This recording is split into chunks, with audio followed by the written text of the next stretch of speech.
unscrupulous goals. I wanted to tell my story, for things have not changed for the better. The borough has less people and fewer opportunities for residents of the borough and township. That tells you that in making a budget, you have to account for a poor economy.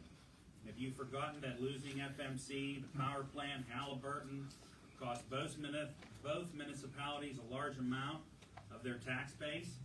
This is now 2025, and if you see the borough growing economically, please correct my eyesight.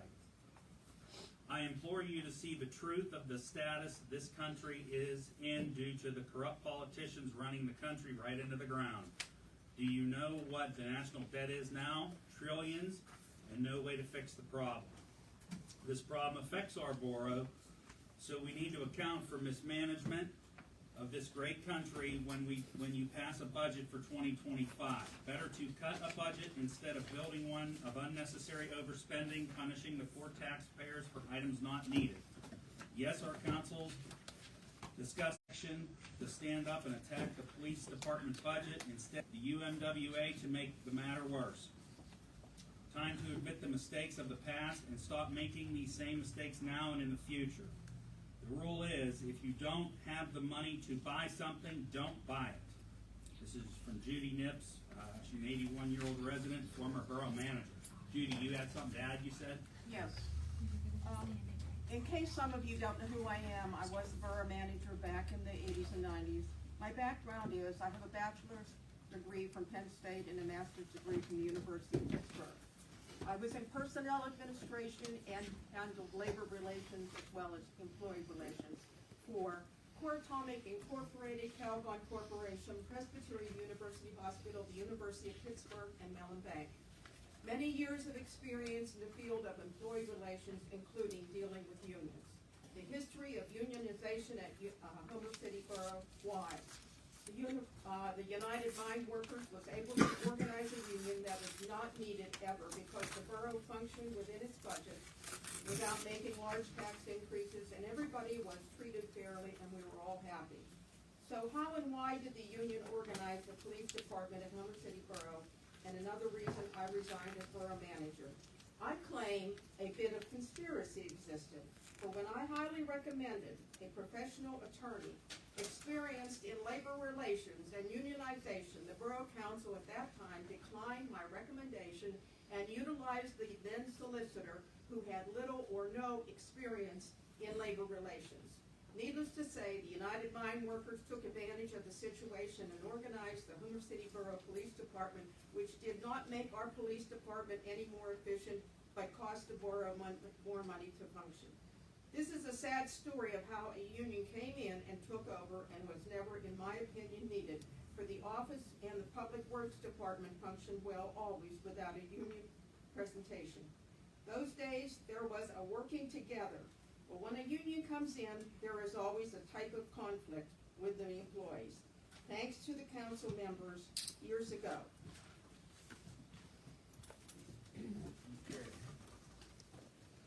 Who's next? I'll go. Okay, good. All right, Joyce Estela.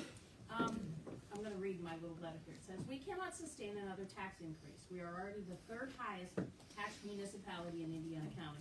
And if this proposed tax hike is implemented, we will become the highest tax community in the entire county. This is simply not sustainable for our 1,730 people that call this place home. When we talk about taxes, we're not just talking about numbers on a balance sheet. We're talking about real people, real families, and real seniors who are on fixed income. Right now, 20% of our population is over 340 people, are 65 years and older in this community, many of whom live on fixed and limited incomes. These are our neighbors, our grandparents, and our friends. They are already struggling with the rising cost of living. We cannot continue to push forward with tax increases and drive people out of this community. If we raise taxes any farther, we risk losing the very residents who make this a community, and that's what we have, is a community here. We'll see many homes go up for sale, and more rental properties will flood the market. We have approximately 30% of our residents in Homer City right now, resident properties are rentals. As that happens, we lose the stability, we lose long-term investment, and we begin to lose the tight-knit fabric of our community. One of the biggest concerns tied to this proposed tax hike as it relates to our police department. We all value the safety and security that a police force provides, but I've been carefully reviewing the police budget and the police contract, and frankly, I don't believe we can afford to raise taxes just to maintain the current structure of our police department. The chief of police has made a request that raises serious concerns for me. He's asking for time not served in our community to be counted towards his pension, a request that frankly is not warranted. Homer City is not a large and solid enough community to grant such a request. When you look at the contract, there's no clear justification in that kind of action. If you follow the language of the contract, as we see, there should be no question about what we are doing here today. The terms are clear. It's my belief that our solicitor and our counsel should have followed the contract more carefully. We wouldn't be debating this today. The situation with the pension fund should not have allowed to come to this point either. When speaking of the pension fund, there's a serious issue with that. It has been neglected for far too long. According to the recent audit in 2019, the pension fund is only 68% funded as to where it should be. This is a major problem for our community. A financial risk of the future for our community, and I have to say, who's responsible for allowing all of this to happen? At some point, we need to take the responsibility for the decisions that have led us here. Who dropped the ball with the pension fund? Why hasn't the issue been addressed sooner? We need to ask these hard questions and figure out a solution, one that doesn't place the burden on the back of our already stressed and struggling residents. The truth is, we can't afford to raise taxes to maintain a police force that in its current form may not be financially viable. And while I'm fully committed to the safety and well-being of our community, I also believe that we must be realistic as to what we can afford in our community. That's my first opinion. Thank you. Thank you. Chris, you want to say? Well, I've got some numbers, sure. Chris DeSala, I spent about 12 years on the Borough Council back when Judy was president. If I'm correct, and then please correct me if I'm wrong, 1 mil tax increase in Homer City provides the borough with $72,928, right? So that's $145,856 for a 2 mil increase. Now, I don't know what's fact and what's rumor, but it's rumored that you're looking at a 2 mil increase for the next 3 years, total of 6 mil. Now, that's completely unreasonable from a sustainability standpoint. Like I said, some of this has been told to me, and I don't know what all is factual and what isn't, so I don't want to get off on some kind of tangent here. But $146,000 a year increase in the budget just to sustain our current police force and our current level of service, I think we need to take a hard look at what can be cut or what can be eliminated in order to maintain the budget as it is and not to have an increase here in Homer City. Thank you. Sir, you have something to say? Go ahead. Me? Yeah. No, I'm here to listen, you know? Yeah. Welcome. Thank you. Oh, no. No? No, I'm not standing up in front of the camera. All right, You sir, guys back don't here. know. My name's Lewis Folks. I live on Ridge Avenue. I'm not educated. I'm not well-spoken. I'm just a average working guy. And I am union. I like unions. They do not work in a situation like this, though. I've been union for 27 years. It does not work in this situation at all. So, I also want to say that I'm a homeowner here and a taxpayer. We live in a community of a lot of older people on fixed incomes and a lot of low incomes. $100 and some odd dollars, I don't know the exact numbers, might not be a lot to you people here, but it is to other people who are on a fixed income, who right now are scraping by just for Christmas, asking relatives, friends, and family for money. They can't afford anything else. And as far as it goes for Officer Jellison, Chief Jellison, whatever you want to call him, I've noticed that this guy sometimes, he'll show up here late, he'll leave early. I don't know if that's taken out of his pay. I don't know if that's looked into. I do know that he does not live in our community. I don't even think he cares about us. He is not a community member. He takes advantage of us, he sues us several times, and then he asks for more. He wants us to buy time that he didn't serve here. I don't think that's right either. And I really am leaning on the fact that we cannot afford another tax increase. And then, even to do his job, you know, you don't have a code enforcement officer. I walk my dog around here every day. I walk my dog sometimes twice a day. You go around these houses, a lot of them are terrible yards, junk cars, junk in front of the houses. He's not doing his job. He stays in here almost all day. I never see him driving around. And then when you do call him, get the answering machine, and you know, I think a part-time officer would be plenty. You look at the crime rate at Homer City, very little crime here. And then when you do have crime, look at the hours. It's on the weekends. It makes sense to have a part-time officer here, maybe 6 p.m. to 2 a.m., Friday, Saturday. That would alleviate 50% of our budget could go to places where it is needed the most. And that's really all I got to say. Thank you for your time. Thank you. Joe, I will say. Okay, sure. To piggyback off of, I'm Elizabeth Pepper. Okay, thank you. Actually, I am daughter to Miss Judy Nips here. I am a 4th generation Homer Cityan. My children are the 5th generation to be raised in this hometown of mine. I'm going to piggyback off of the safety aspect of the community. It has never been the Homer City PD that keeps this community safe. It has been the community itself.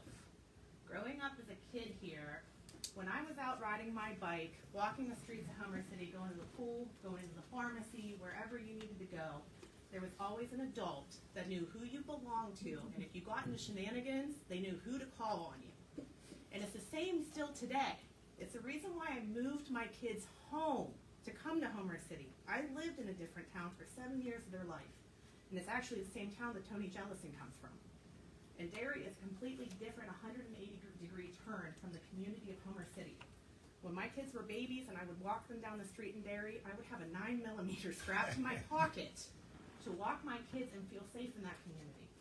And when I had the opportunity to move back home, I knew it was the right move for my kids and my family, because my kids would be raised in a town where then when they became the age to go off on their own, riding their bikes, that there were at least 20 to 30 people that knew who my kids belonged to, and if they got in trouble, they knew who to call. It has never been the PD that has kept our crime rate down. It has always been the community members within this small town, a 1,716 populated town, who cannot afford a tax increase. 20.8% are 65 and older, including my mother here, who is on a fixed income. So who's done the due diligence of looking at your socioeconomics and the age demographics of this town to justify a tax increase to keep one person? And you can still keep your police department with a 0 tax increase with keeping them part-time. But Tony Jellison has done nothing but take advantage of this town because he doesn't reside here. And he has taken advantage of our borough council, our borough manager, and the rest of this community by asking for more and more money. And it's not fair to us. I wasn't really going to speak on this, and hopefully, you know, I was supposed to be quiet, but I can't, and it's okay. So please, to those that are supporting in a tax increase, not just this year, but for the next 3 to 5 years, please think to what you are doing to your own community members. Because a lot of us, even though you might not be feeling the struggle financially, there are a lot more people in this community that are. Thank you. Thank you. Thank you. Susie. I'm passing for now. Okay. Some of these other people. Joe. I'm just checking this out. Kathy might have something to say. Okay. I didn't see you sitting back there. Yeah, I'm here. I just, as a borough resident, we live in Borough. We have a business in Center Township, and I have quite a few rental properties in Homer City Borough. To be honest with you, I will tell you honestly, I cannot afford a tax increase. As it is with the rentals that we do have in the borough, it's very hard for them to pay the rent. And if I have to increase the rent on them, I'll be honest, I'm gonna have to sell them. And then in the same turn, you know, then I have to try to sell them at a high tax rate, which nobody's gonna wanna buy. If you raise the taxes, then I cannot afford to sell them. Who is gonna buy them when my taxes are gonna be higher with the property that I am trying to sell than White Township? It just doesn't make sense. I feel I am like everybody else. I would love to have the police department. But you have to start to think of this as a business. You have to understand that if you cannot afford something, you have to cut it. That's terrible to say. And I would love to be able to keep it. But if you can't afford it, you have to cut it. Thank you. Thank you. Who's next? Do you have a letter from Nevin? Yes. You wanna read it? Do you guys want me to read letters? I have 2 more letters. Can you read those You now? can read them whenever you want to, yeah, we don't be here. Yeah, from Nevin. Okay. To Homer City Borough Council, I, Nevin Hollingshead of 139 Harrison Street, Homer City, Pennsylvania, write this letter with my input regarding recent request for public input concerning the fate of the Homer City Police Force. I am out of town for business, but would love to be here in person. I have obtained a copy of the police contract and cannot believe how many things within it are not being honored. Number 1, we should not be handing out taxpayer monies to allow for someone's early retirement. In a newspaper article from 2023, when the military buyback, quote unquote, was brought up, Chief Jellison will be eligible to retire in mid-2027 without the buyback. It was determined that the pension plan was not set up to allow for a military buyback. The service in the military brings with it benefits that others do not receive in the public sector.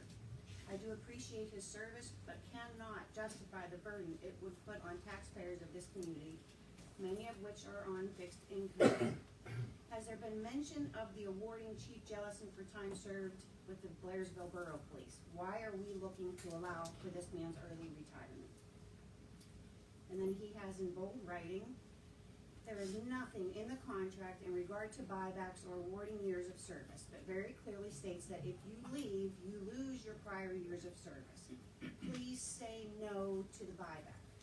Homer City taxes should not be used for service outside of Homer City.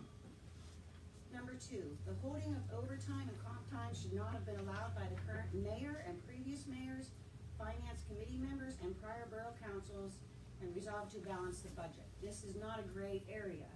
It is very clearly defined within the contract with the UMWA and their representation of our single full-time police officer that when comp time reached 200 hours, any additional comp time must be taken within 120 days of being earned.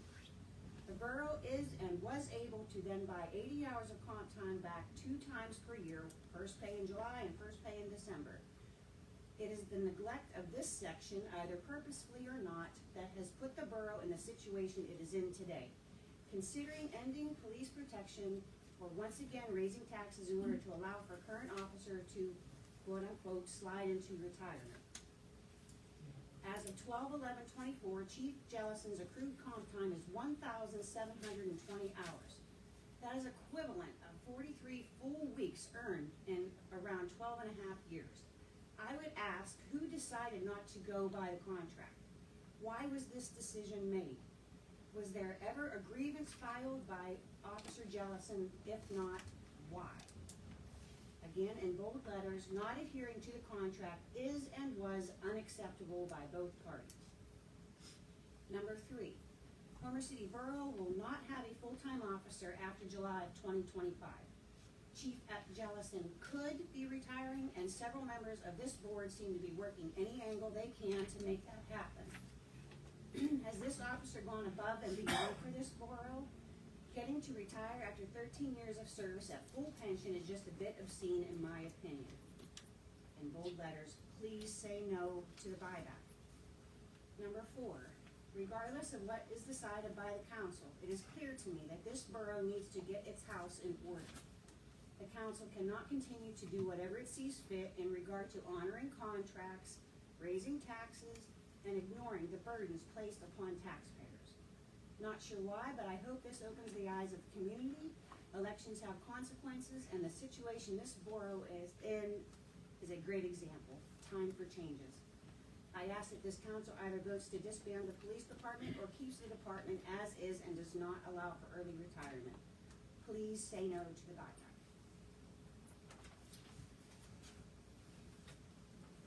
Do you want to read yours? Or do you want me to read it? You were more than welcome to. Okay. Final letter is from Elizabeth Pepper. Dear Rob Nymick and members of the Homer City Borough Council, I am writing this to all of you about this proposed 2025 budget for the borough. I have kept my thoughts private on this ordeal. However, the more I read and the more comments I see on social media, I am finally wanting to voice my own opinion.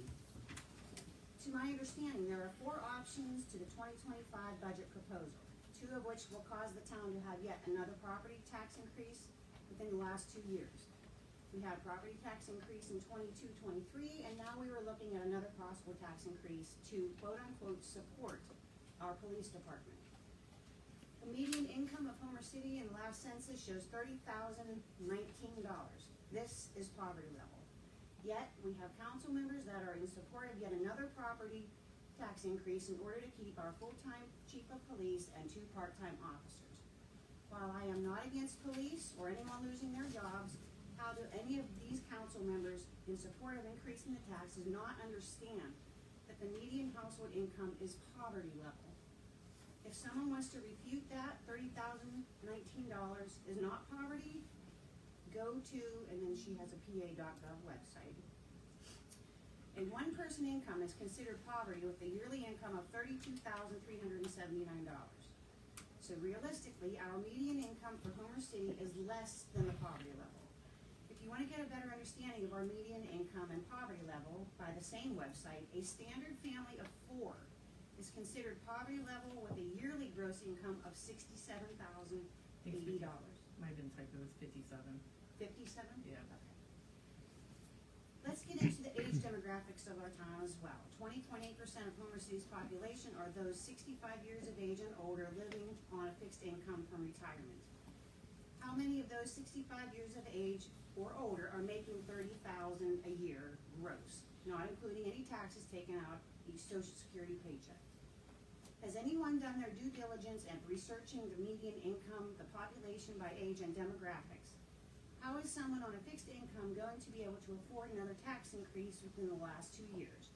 Let alone, from what I've read, if we would agree to keep the Homer City Police Department, our tax increase will put this community at the highest tax borough in the entire county of Indiana. A town that has a population of 1,740 people, and some of you council members want to justify that the highest taxes in the county are justifiable. It has never been the chief of police that has kept our town safe or deterred crime. Yes, having a police department does help in deterring crime. Keeping only the part-time officers with no tax increase could suffice for those community members that are afraid to live in this town without a police department. However, it has always been the community itself that has kept our town safe. We are a small enough town that your neighbors know who you are, they know who your kids belong to, and we have always watched out for one another.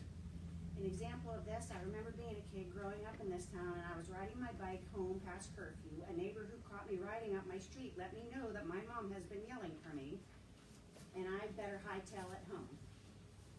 Thanks, Mrs. Thomas, you probably saved me from a week-long grounding.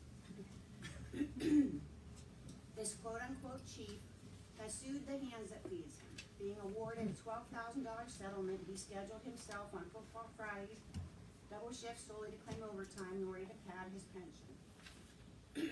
Excuse me. Now, I understand that he's completely to blame. He's not completely to blame for his double shift Friday scheduling. But that also falls on our mayor, Arlene Wanatowski. Seeing that her sole responsibility as mayor of Homer City is to manage and schedule the police department accordingly. What she should have done, instead of allowing an employee to have double shifts resulting in overtime, the chief should have only been scheduled 7 to 3 and a part-time police officer 3 to 11 p.m. shift. Or if Chief Jellison really wanted to work those football Fridays, a part-time officer could have been scheduled 7 to 3 and he could have taken the 3 to 11 for the game nights. The Homer City Police Department eats about 50% of this town's budget each year. To my understanding, what the Borough Council is now presently trying to do is correct mistakes made from past councils. Our police department with 1 full-time officer and 2 part-time officers takes up half of the borough budget each year. Can someone that supports keeping our police department and increasing our taxes explain to me how this makes any sense to someone that this is workable? I understand that our borough writes the budget, and most of the time each year when the budget is presented, our police department and mayor push back on that proposed budget written by our borough manager, crying for more funds to be allocated to the retirement pensions. Why? How many crimes does this police department deter to receive such a pension payout? Speaking of pensions, how is a chief of police for a 1,740 populated town receiving a pension higher than that of a Pittsburgh police officer with less time served? I would think that a police officer in the city of Pittsburgh would have earned more of a retirement pension than our chief of police here in a little rural town. What has Chief Jellison done to uphold the ordinances and laws for this town? To my knowledge, nothing. The last time I had any involvement with our chief of police was when his police department threatened a group of children ages 8 to 12 with a loitering ordinance for playing street hockey. Last I checked, the definition of loitering is quote-unquote standing without purpose. I'm not quite sure about you all, but I have never seen a child aged 8 to 12 playing sports standing without purpose. Our mayor supported his notion, but here we have properties within this town clearly out of ordinance. We have properties that have junk and depreciating their neighbor's home value, but our chief of police refuses to uphold those ordinances under the excuse of quote-unquote, well, who am I to determine what junk is? I'm sorry, but if you're going to try and uphold one ordinance, you must uphold them all. You cannot threaten a loitering ordinance while clearly ignoring other ordinances just because you have an excuse to not enforce them. As previously mentioned, I am not against the police or any officer that upholds the law. What I am against is an obviously greedy chief of police and those supporting yet another tax increase for our small community. How many people will stay and reside in this community if we become the highest tax town in our county? How many people will decide to move out of Homer City to go live in another neighboring town that will have lower taxes? How can one not see that our town will have a higher property tax than our neighboring community, Indiana? And before anyone rebuttals with, well, Indiana has their own borough police. Yes, in fact they do, but they also have the population density that justifies a police department, along with many other businesses in their community that helps offset the property taxes of their community. You would be comparing a town that has a population of 14,239 to our community of 1,716.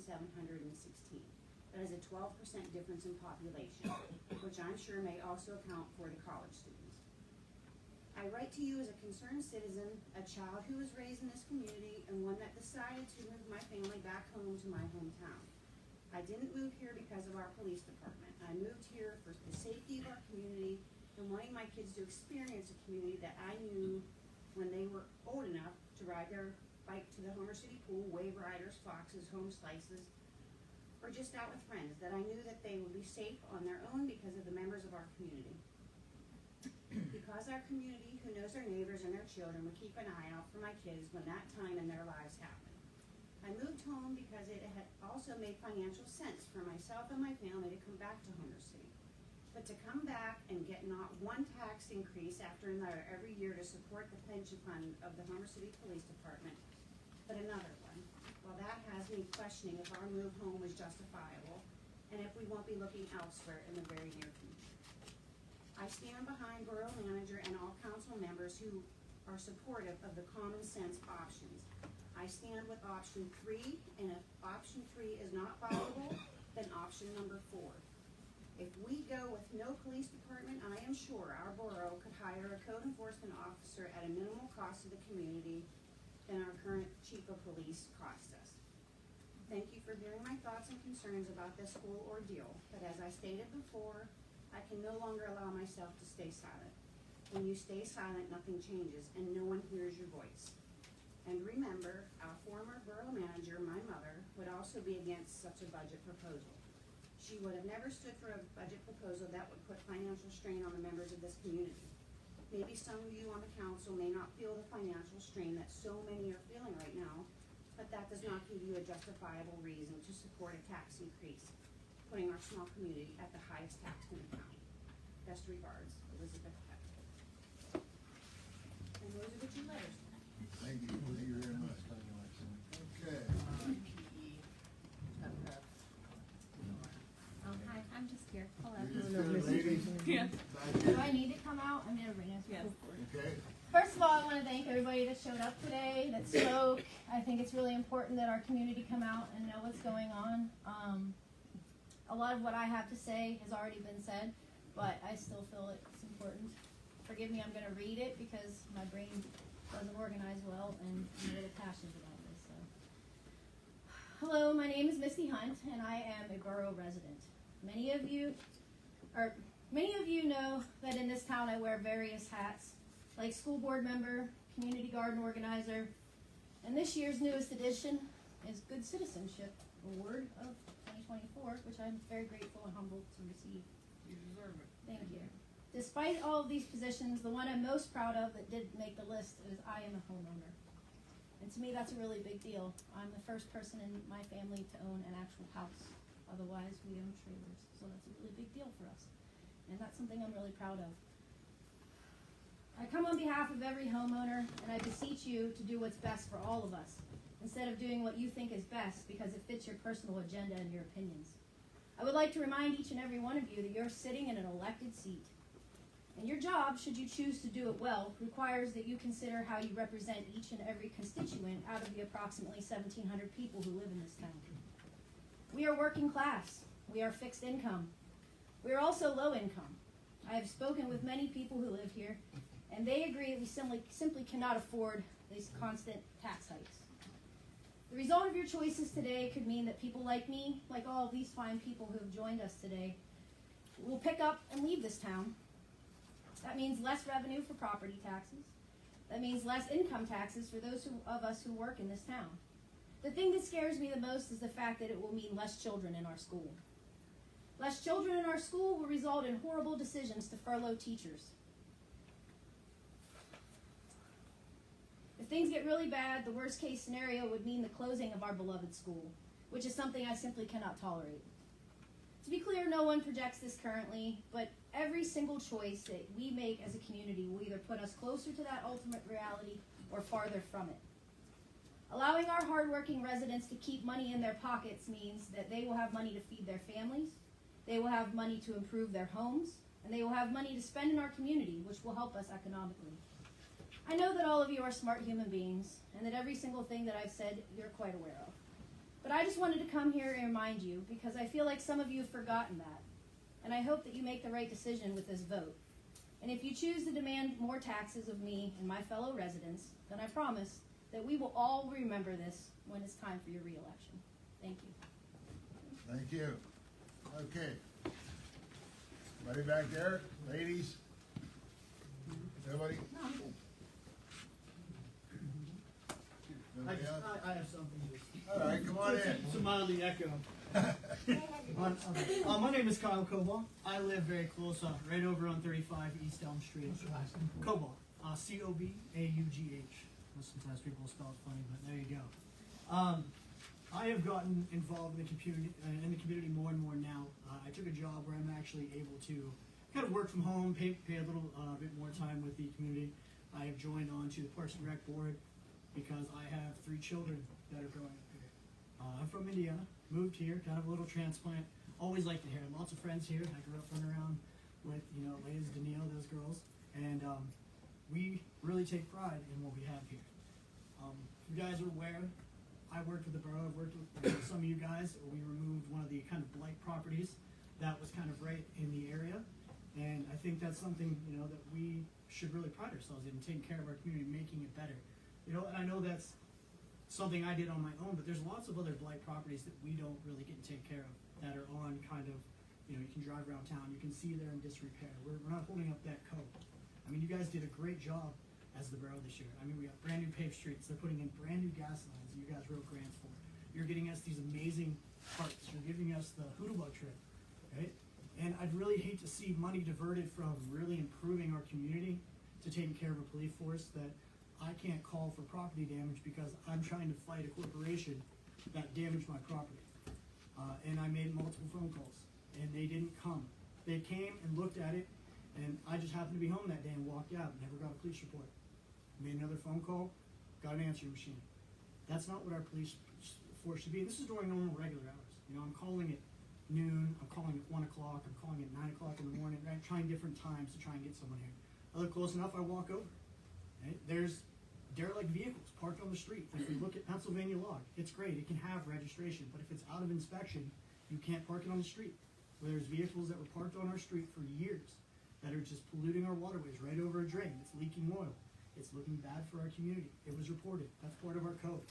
Okay, no one's gonna take care of it. The borough eventually did take care of it because they had to pave the street. But for years that car sat there, and I tried to do something about it. And we as a community, take pride in that. It looks bad to us and the other community members if that's something that we're doing. So I'm not in favor of increasing our taxes. We are on fixed income. We do work very hard here. I'm a working class person.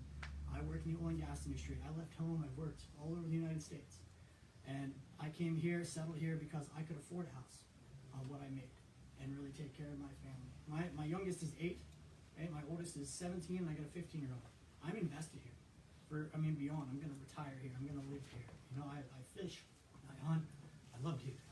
I don't want to see us lose the community that we're starting to build. Revitalizing Main Street. We're going to take money away from that. And I don't feel that it's fair to take that away from all of us to support one individual. And I'm not saying that I don't like the police. I'm not saying that, the police aren't needed. But there's a better way, and you guys have outlined it, right? Part-time officers, allowing Blairsville to come up and help us. That is what we need right now. That is what our working class families and our fixed income families need. And that comes from my heart. I appreciate your time. Thank you very much. Thank you. Thank you very much. All right, anybody else out there? Huh? Anybody else out there? Who's it out? Sir, would you want to come in and say anything? Mr. Mancy? Yes.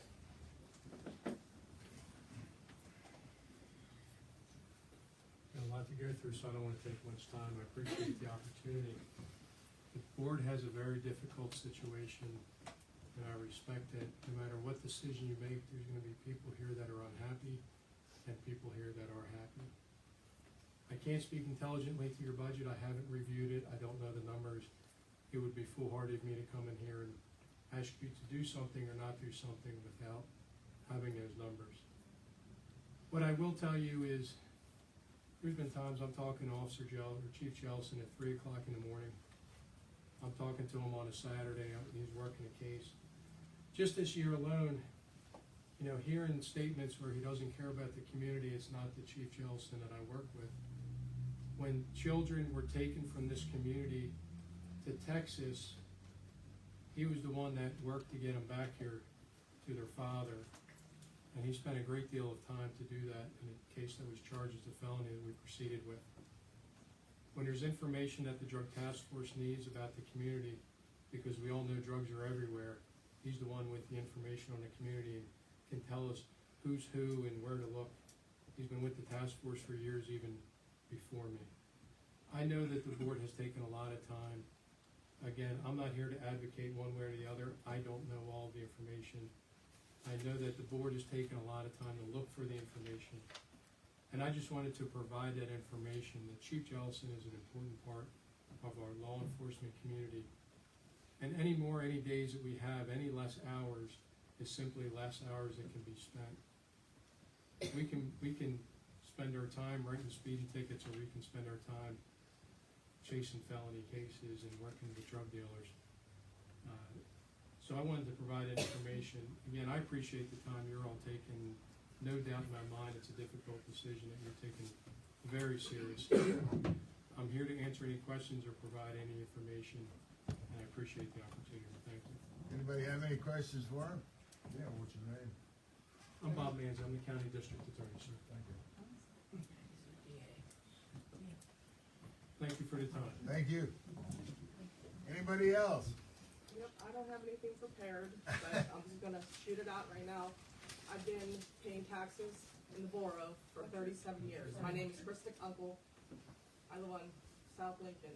I have owned 2 properties, Ridge Avenue and South Lincoln. I'm just gonna say that, start with, I'm not even gonna call him Chief Jellison, I'm just gonna say Jellison. I have a right to say that. So, I'm just gonna, he needs to step back and think he's paid to do a job here, and he does not fulfill everything. Many examples. Go over to the, matter of fact, this is the 3rd generation of my family coming through, living here. Put my kids through school here, my grandkids go through school here. I work as a manager for United Refining Oil Company, which runs Crickville. Good example, Jellison, he leaves, what time's he supposed to leave? 3 o'clock? 2:15, 2:30, down 119. Is he paid for that time, or is he supposed to stay here and he's supposed to be paid for what he's supposed to be doing? That is unacceptable in my opinion. That's just one thing. Go over to the football field. He gives himself his overtime. I agree with what was previously said. That could have been readjusted. The mayor was wrong. That is money, that is taxpayers' money. That is, it shouldn't be justified that way. It should have been justified in the better of the taxpayers. It should have been, no overtime should have been given. It should have been rerouted and taken care of that. Mazzy had just said all these things to make him, they blow it up and make him say that he's a hero when he's not. Those are things that he was supposed to be paid to be doing. So the other things he's paid to be doing in the community, why isn't he doing to make us feel that way too? That needs justified and said. That comes from the heart. There's people here gonna move. The school's gonna be problem issues. There's taxpayers that are gonna say, hey, you know what, Homer City, goodbye. You already have abandoned houses now. Where I live, I walk out my door, I had to put, in 2 years, I just put $22,000 in my house property to make it look decent enough and taking care of it. That might not be a lot of money to some of you people, but it's a lot of money to me. Abandoned house right here, abandoned house over here. Why isn't that taken care of? Why aren't we, and why aren't ordinance taken care of? You call down to, you talk to Chief Jellison, this is what he says. Who am I to do this? Who am I to say that? But he'll come after people and complain about certain things that don't need to be complained about. He's not respectable, he's rude, his representation of the community, just on events, I go all over. I have grandkids here, and I'm not explaining, giving my grandkids names and information out because they're younger. They have nothing to do with it. But I go all over here and talk. I don't hear one person justify anything of good for him. And then another thing is, if call down here to the police department. You need something. Guess what? They're not here. They're not available. Call the Indiana County State Police. First thing they do, you call them, they sigh. You're a Homer City resident. Yes, is the borough available? No. Then we come down here. The state police are here more than the borough for anything. We do not need a borough chief of police, if that's what you want to call him, paid that kind of money, pension, everything. He is not above God. It is a horrible thing. And it's just very upsetting. You can see in my emotions, it's very upsetting. Look, there's people that can't afford. So just like they were saying, 65 years and older, retired, what are they supposed to say? Should I pay my taxes, lose my house, pay for my medicine, or should I pay for my groceries? It's unacceptable situations. This could be reiterated for hours on this situation. It's a terrible thing. We do not need to match other places that are Indiana, Pittsburgh, that has said about a city cop. We are Homer City. This is Homer City.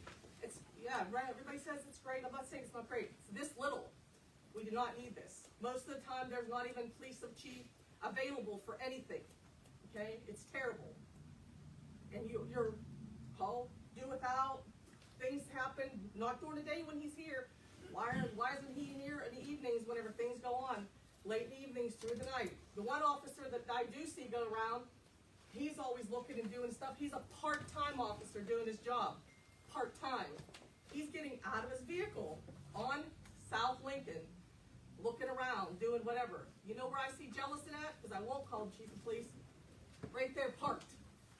And he has to understand, he's being paid by taxpayers. He's not doing his job. So I'm not gonna waste any more time, cause I'm getting a little bit upset, cause it is a touchy situation. So thank you. Thank you. Anybody else out there? Wanna speak? Susie? Go ahead. Good. I'm gonna make an example. We have Forest County in Pennsylvania. Their borough council decided that they needed an ambulance service. Now, they are even smaller than us. There is not much population. They are way under poverty level. They have no police department. State police covers them. Their borough council decided that they needed an ambulance service. Honestly, they did need an ambulance service. If you are in Forest County and you have a heart attack, you have to wait over an hour for Clarion to come or Brookville to come, if either of them will come. They have no ambulance service. So what their borough council decided was they decided they were going to buy an ambulance. They bought the ambulance. Then they brought it up to public vote. Same thing here. They're going to increase taxes. Everybody decided that was just a terrible thing. They did not want to increase taxes. So now they bought an ambulance that they can't use because nobody agrees to pay taxes for it. Is it a service they need? Yes, it is very much a service they need.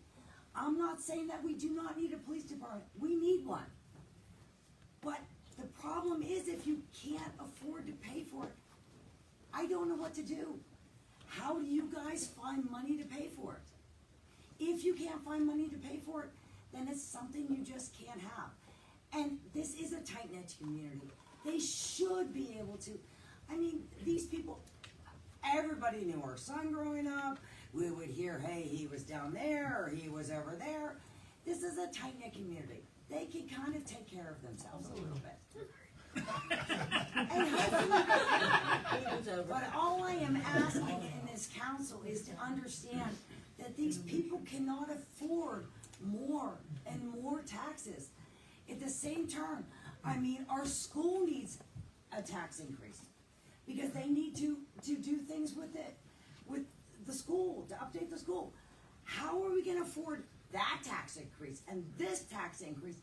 And pretty soon, you've taxed everybody right out of their houses.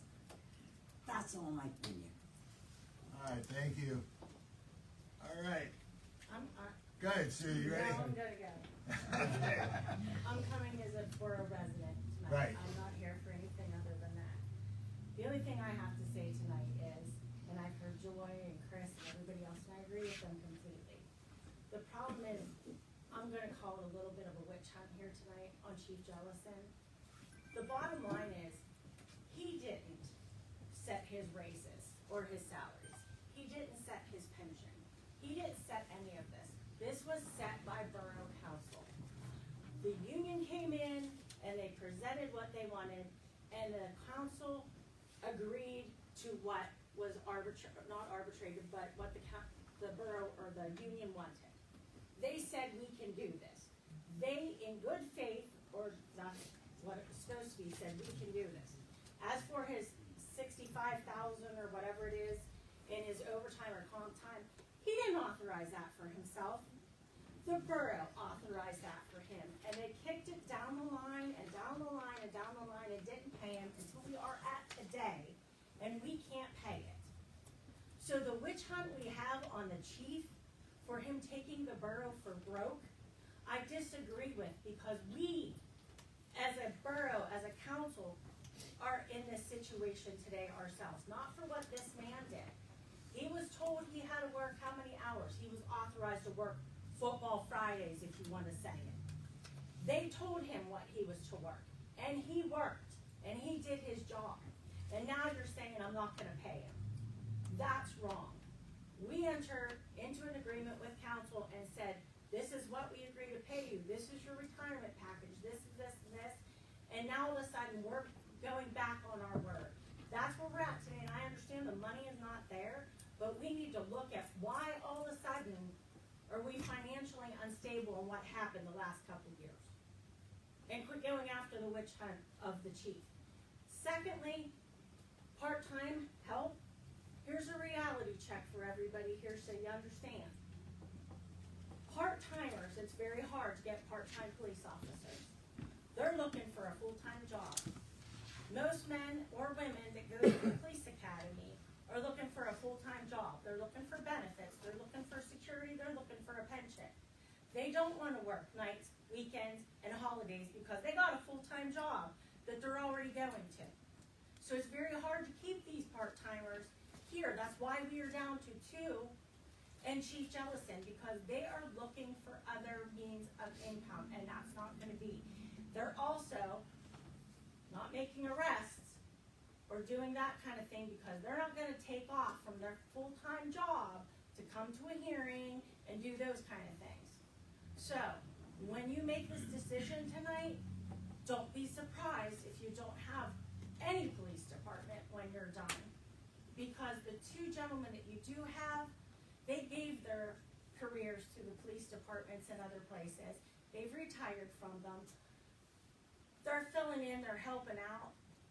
But they have a life to enjoy after this, and I don't know or guarantee that they're gonna be here to take care of this town. And yes, the state police are going to be here when you call them. They will be. But your question is, get off the witch hunt of the chief and look at the councils, the past councils that put you here today. That's why you're here. Not because of the greedy chief and his suits that he had. It's council that put you here. That's what I have to say. Thank you. May I have one more minute? You sure can, sir. To play off of what she just said, again, my name is Lewis Foltz. On or about August of, say, 2012, I was legally carrying a firearm. And Chief Jellison, I hate to say that term, but that's his title, falsely arrested me for that. He had no grounds to arrest me. Luckily, the state police showed up. And the state police said, hey, you have no grounds to arrest this man, let him go. So I had to come back up here and retrieve my pistol that he took from me. When I got my pistol, it didn't have my ammo in it.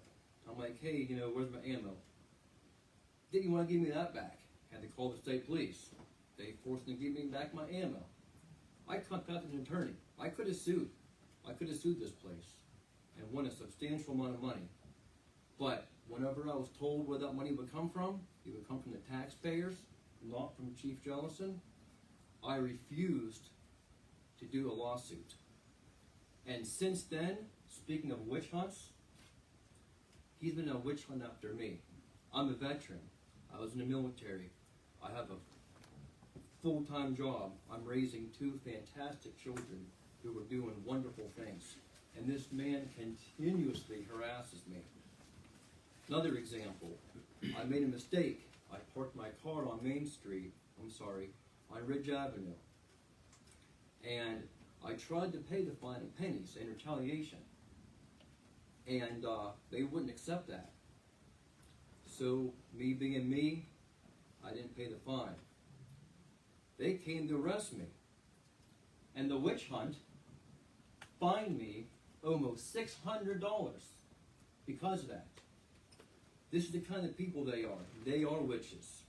They are not good people. I'm not anti-police. I'm anti-that police.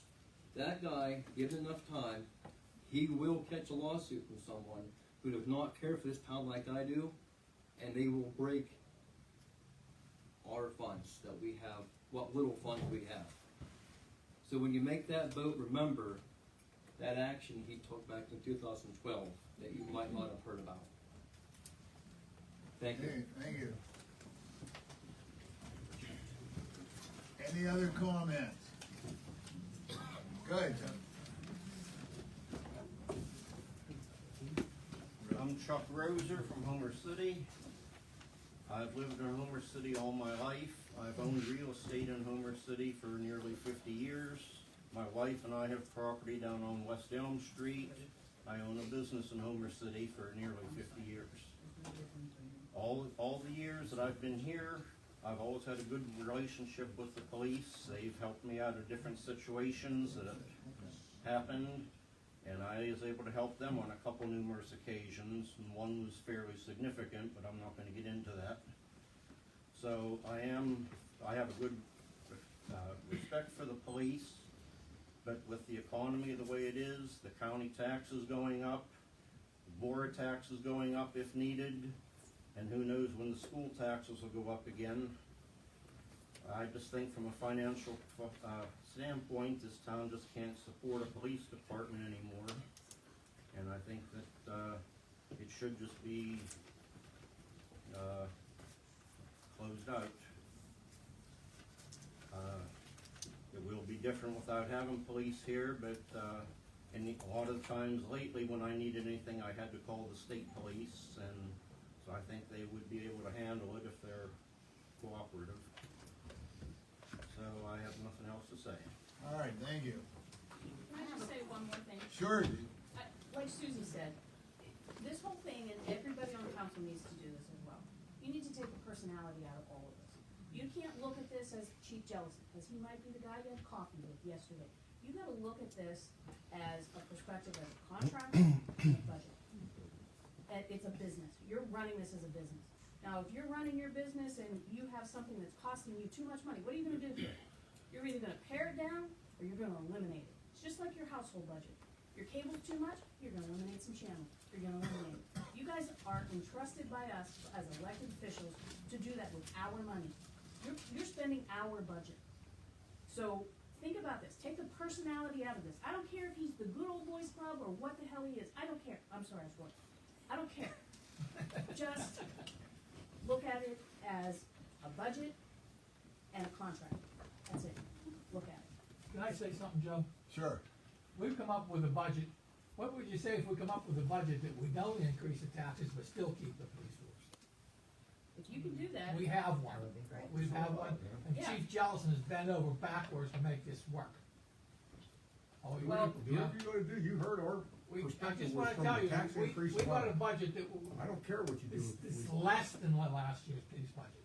Well, you gotta look at too, because I looked at this from 2019, when they audited our pension fund, we are in trouble with that pension fund. It was only 68% funded. Almost every pension fund is underfunded. No, Okay, that makes is, it fine? that's not right. That's Most not of right. them We're are. at a very strategic point on that pension We fund, where don't- we're gonna bankrupt our borough in the future when we have to make up those funds. We allow for we in fact, last year, we put the maximum amount in, not the minimum amount. Well, and you're also by contract allowed to increase his pension contribution to 5% whenever we get into financial difficulty. Have you done that? No, not yet. Okay, And maybe somebody he's needs the to only look at employee that. that pays into the pension plan, and then the other side pays into the pension. Well, somebody needs to start looking at those things Well, I as mean, well. These are you all people- facts I'm and just- figures. Yeah, I'm just asking, are people still so gung-ho to get rid of the police department if we can come The in other under thing budget? I wanted to ask about is I know that the pension, at least in my hall, where I'm come from, our retirement is based off of our last 2 or 3 or 4 years of service. It's 3 So, years. I understand how this all works. Yeah. Maybe some people don't. So maybe we could pull back some of his hours so that he's not literally padding his pockets for his last 2, 3, 4 years of service. We've already cut his overtime back. I'm sorry? We already cut his Can, overtime. can I ask about the 1,700 hours that is supposedly owed to him? How can that be when right in the contract it says that overtime is to be paid in the pay period for which it was accumulated? Yeah.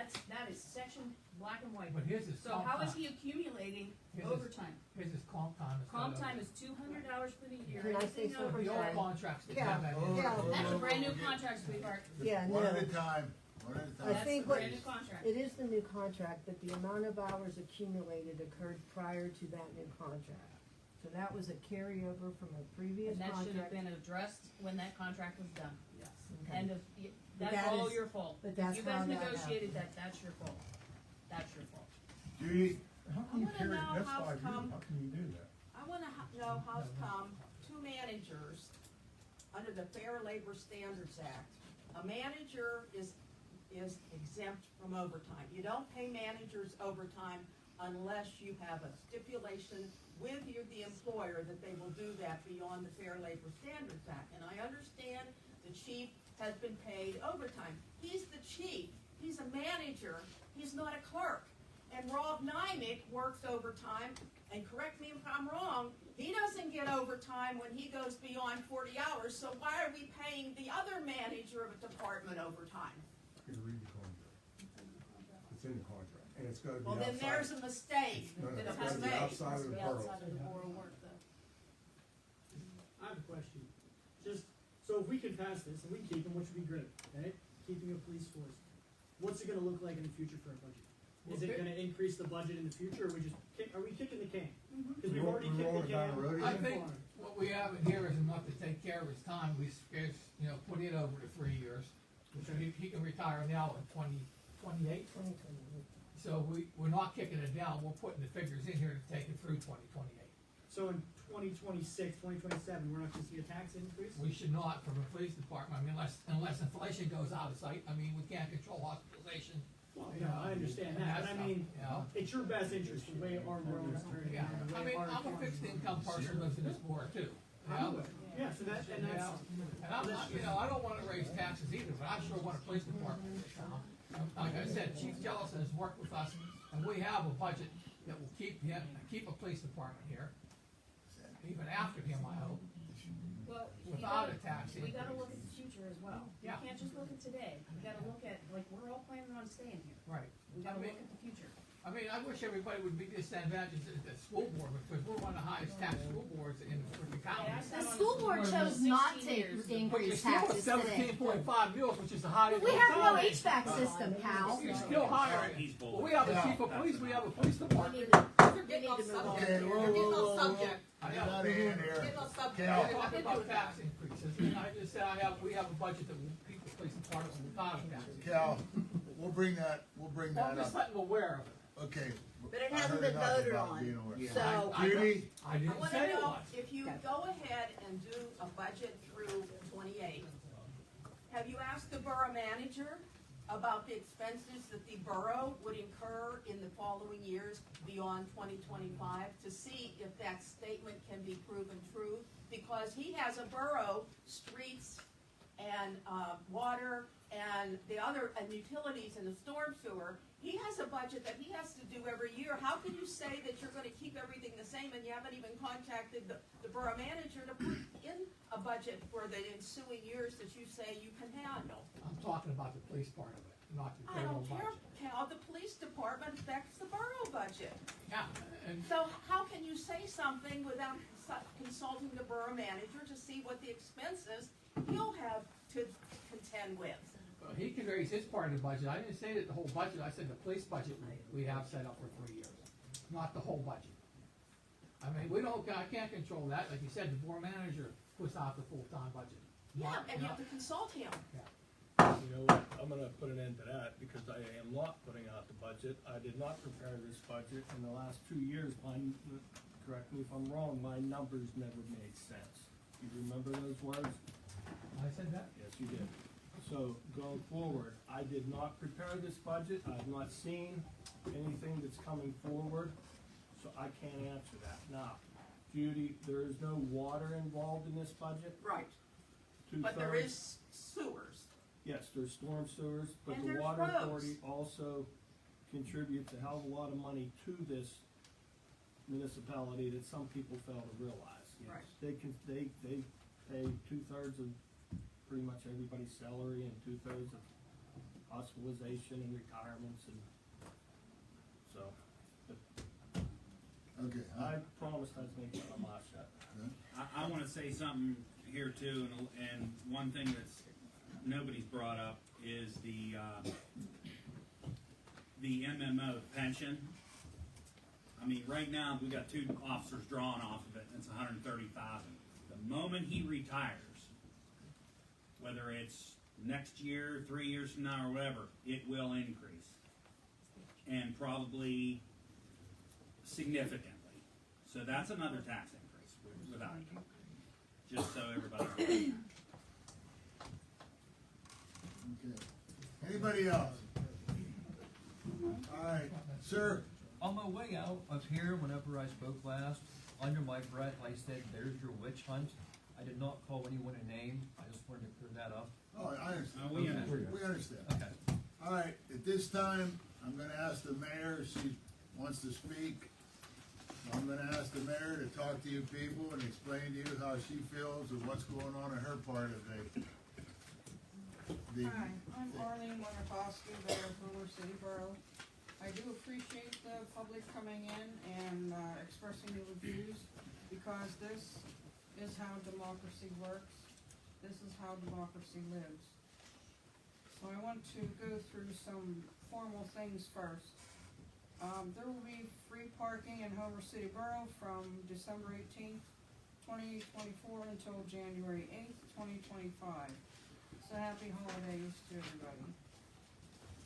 The Indiana County burn ban is still in effect, and that includes all types of burning in Homer City Borough. Now I want to address the council's proposal to possibly eliminate the full-time police chief position. For one thing, this is a collective bargaining issue and will be addressed. Small-town policing is very beneficial to a small municipality such as Homer City. The police chief and officers know the area and its residents and business as well. They know the streets, the patterns, the hot spots of trouble. Our police are ready to respond to issues that residents report when they are on duty. Small-town policing is proven to be a deterrent to crime. Ordinances that the municipality's leaders pass are enforced. Crimes are dealt with quickly and investigated in-house. The lack of police in an area produces a vacuum that criminals and vandals fill and take advantage of. State police officers are a great asset to our county and the state and our municipality. However, they cannot be everywhere at one time. If a crime happens in Glen Campbell, it would take them a long time to respond to a crime committed in Salzburg at the same time. And they are not able to enforce any municipality's local ordinances, such as illegal burning, high grass, junk vehicles, dogs barking, and other noise violations.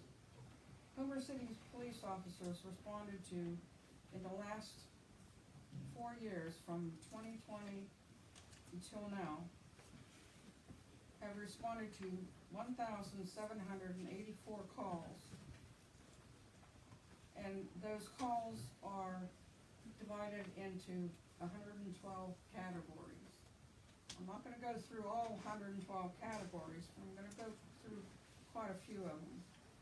Some of those calls are as follows: 9 reports of human and animal abuse, 47 animal complaints, finding owners, taking the animals to four-footed friends in the Humane Society, 30 calls to assist medical units, 90 calls for medical help, which some require summoning an ambulance. There were 6 overdoses in the last 4 years, 30 parking complaints, 7 public drunkenness, 2 missing persons, protection from abuse calls, 13 mental health issues, 41 domestic calls, 35 harassment issues, 69 calls for information from other jurisdictions, and these other jurisdictions include our county, the rest of the state, and other states within this nation, and from citizens in general.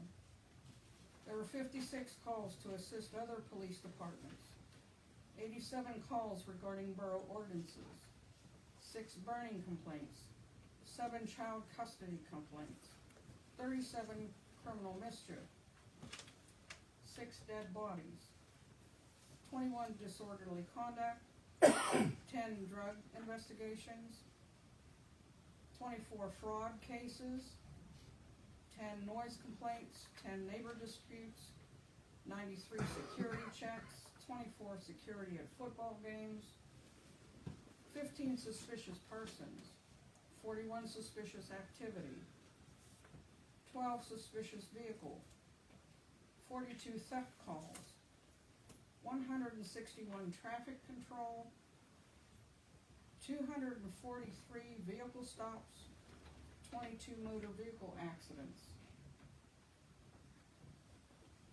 And you wonder where the police are, you never see them. Pennsylvania State Police would have responded to approximately 25% of those calls. The police department also insisted in serving arrest warrants, working DUI checkpoints, serving with the Indiana County Drug Task Force, for which Homer City gets costs reimbursed. They assist with traffic control, road closures, participate in community parades, supervise the attendees at festivals and large gatherings and at football games. In 2023, there was a robbery at our in-town S&T Bank. Chief Jellison was on duty and he was able to respond immediately and gather vital information and report that to the PSP. That's not true. It is true. No. You have a report for that? I like to say it. Yes. Never happened. The Pennsylvania State Police were then able to identify and apprehend the perpetrator within an hour. The initial response time of the PSP would most likely have been delayed, giving the robber enough time to get away and delay apprehension and perhaps commit additional crimes. Just last week, in Altoona, the alleged murder of the United Healthcare CEO in New York City was spotted and reported to their local police in Altoona, who were able to respond within minutes and apprehend this person. Whereas depending on where the Pennsylvania State Police were at that time in Blair County could have led to the guy getting away and avoiding capture for more days or weeks. Getting back to Homer City's current issue, the concern relating to Chief Jellison's comp time and military buyback issue has been ongoing for about 10 years. Past finance committees and councils have brushed aside this issue and have kicked this can down the road. If this matter would have been settled at that time, the cost to the borough would have been less than half as much as it is costing now. The finance committee has inflated the budget and made some crucial errors in allocating money to different line items. It had been decided years ago to settle the comp time reimbursement incrementally over several quarters of the year, but that was not followed through. The comp time payback can be handled gradually over the next several years if Chief Jellison is to remain on the force and the borough will not need to be burdened to pay it all at one time. Also, there are funds in a CD and a checking account which was to be used for the care of the canine who passed away last year, and which can be transferred to the general fund, and actually was transferred just today, $10,000, and will be used to pay some of the overtime cost. Chief Jellison and I have informed the chairman of the finance committee and discussed with the public safety committee a way to reduce the police budget even more to the level that will not require a tax increase. This will be discussed later in this meeting in the committee reports. Lastly, I would like to address the comments that have been posted on the Homer City Crime Watch page, which is not sanctioned or managed by Homer City Borough or the Homer City Police Department. I and many others appreciate the kind words and compliments that have been made there and on the street. Unfortunately, those people do not attend these type of meetings and obviously did not attend tonight to give praise on the good job that the police department has offered Homer City Borough. Anyway, some comments are very vile, very disrespectful, false, misleading, and in my opinion, very childish. Some have been made by people I have respected and thought they were upstanding citizens. They are directed at me and at Chief Jellison. This is astounding and surprising to me. That is about all I would say about that at this time.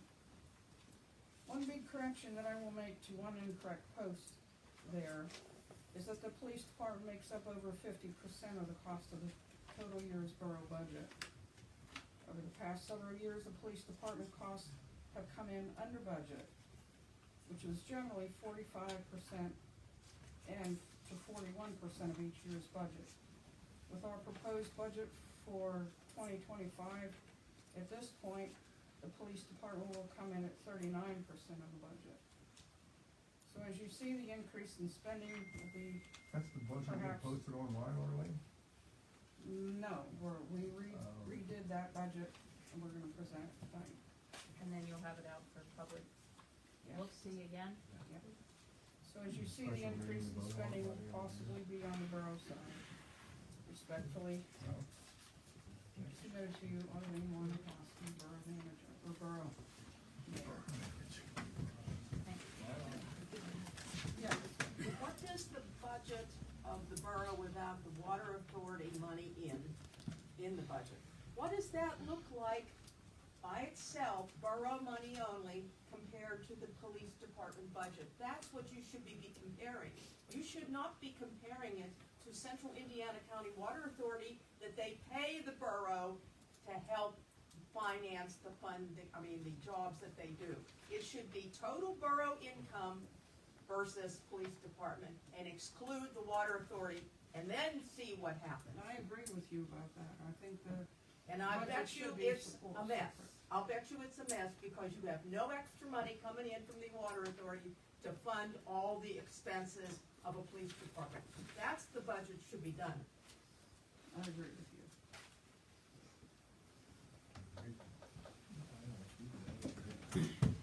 All right. What we're gonna do here, we have an agenda we have to follow according to law, and that we will go through each of these things that I have, and then it will come down to presenting the budget we have, vote on it, one way or the other, and then we'll propose a new budget. But, am I correct? Okay. Yeah, just follow them. Yeah, so we're gonna go on, we had the mayor's report, the minutes are enclosed for a special meeting, and the December 3rd approval changes. Do we have any correspondence? Do you want to read it, or are you approving those minutes that I? You have to approve them, Yeah. we need a motion. Motion to approve the minutes. Motion. Second, Second. all in favor? Aye. Okay, correspondence. Okay, I just want to let you all know that there was a very nice thank you card from Joe Izzy family. We had sent a gift on your behalf, and he thanked you all for that. Under some, no, that's not it, that's all I have. Oh, yeah? Okay, great. All right, we'll go now to committee reports. Personnel planning, Chris? No. No. Property and finance, Rob? Yeah, it's my budget. I created this budget. I spent hours and hours reviewing this budget and looking at what the water authority includes and what the water authority doesn't include. The new budget that I'm looking at that was presented would still include a tax increase that I'm looking at, and it misses certain things like maintenance on the vehicles and things that I can't accept. But I will say that I appreciate Arlene saying this is a democracy, because under threat from Councilman Ciccone to turn me in for an ethics violation, I am gonna have to abstain from the budget. It's so wrong. Do a line item. Take it out line item. Because I insure the borough, I'm not allowed to vote on this based on my attorney's opinion. So, I will resign from the finance committee today, because if I can't do any numbers, there's no reason for me to be on the committee. I would ask that maybe you replace me with Councilman Ciccone on the Public Safety Committee and put him on the Finance Committee. Okay. It's a great loss. Yeah. That's No, it. This it's is a my great budget. loss. I take ownership of this. I presented 4 options that I that I thought were good options. I don't wanna see a tax increase. This is not a witch hunt. Magistrate Judge Steffi, this is not a witch hunt. This is not a witch hunt. This is a business decision, and strictly a business decision. I wasn't calling you a witch hunt, I Rob. know. I was calling the people in this community that were going after Chief Jealousy. I understand. Said it to the wrong. I am dumbfounded that my voice is being silenced, but I'm gonna have to abstain. I was also had my, if it start to stop too. I understand that.